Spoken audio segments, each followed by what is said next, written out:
The projection, which is called Voices in My Head, is literally voices in my head. So the cacophony of all the different thoughts and voices and sounds that were happening around us and in my head. It was exactly a year ago. I realized that I desperately wanted to communicate it to my children, first of all, to show them what was the experience that we went through after my father died. The spiders go back to the spider web.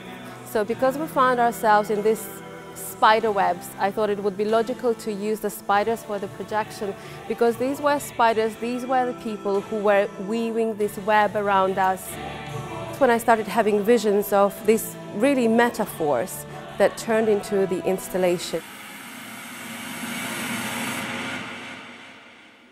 My name is Lika Patarkatsishvili. I'm a daughter of Patarkatsishvili, and this is my vision, my account of all events that occurred to our family in the last 11 years.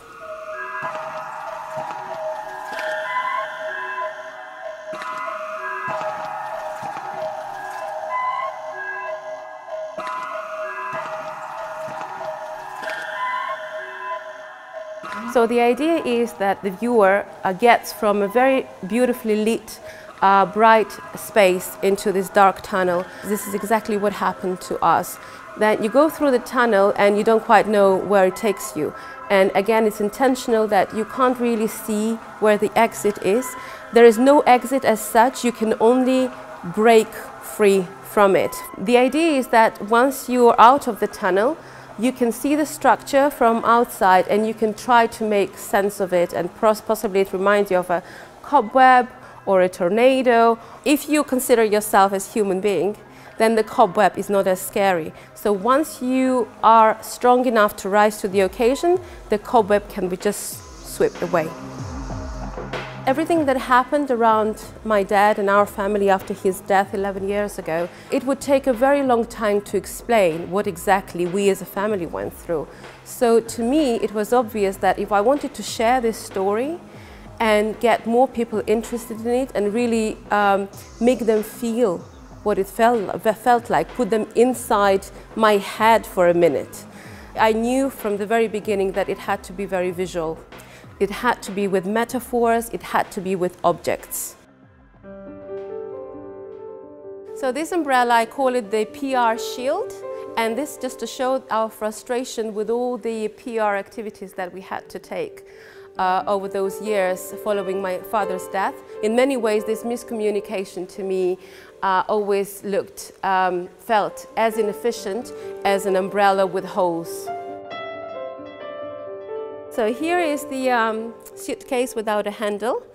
You're probably familiar with the saying that suitcase without a handle is really a shame to leave.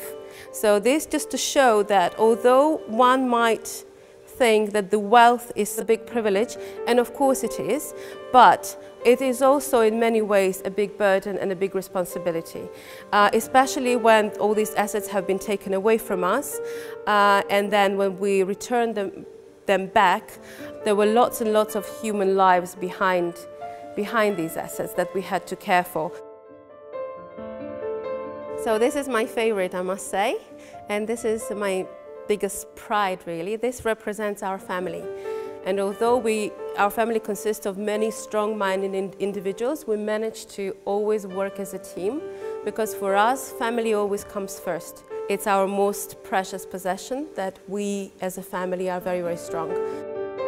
So this is a human heart, and I wanted to show with this kinetic sand that one can use, that this is how we affect each other's hearts.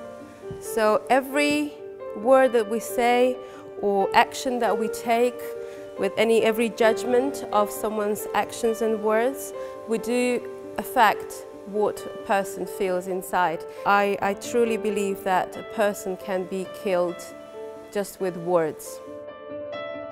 During the last 11 years, after my dad died and we had to fight for his legacy, we came across so many criminals and fraudsters and crooks. So this just to show that sometimes this is the way justice works. Even when the pile of black sheep is in front of its eyes, justice sometimes fails to grab them.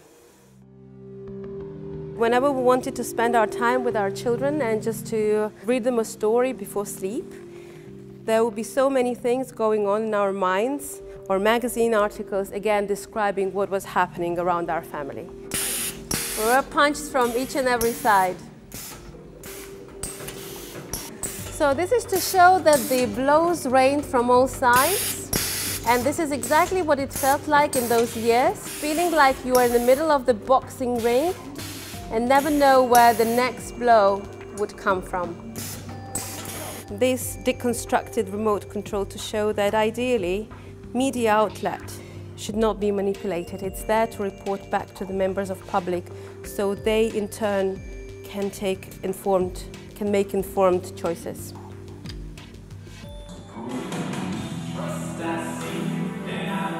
I've never done anything like this before. This is a way of dealing with your demons, dealing with your fears. It was very important for me to detoxify my brains from it. Yes, because this is the story of our lives in the past 10, 11 years. So in many ways, this installation just summarizes what it felt like. So the music, it's intentional that I chose this extract from Metallica's Unforgiven album, and Unforgiven is an important part. And if you listen to the lyrics of this song, it's very telling.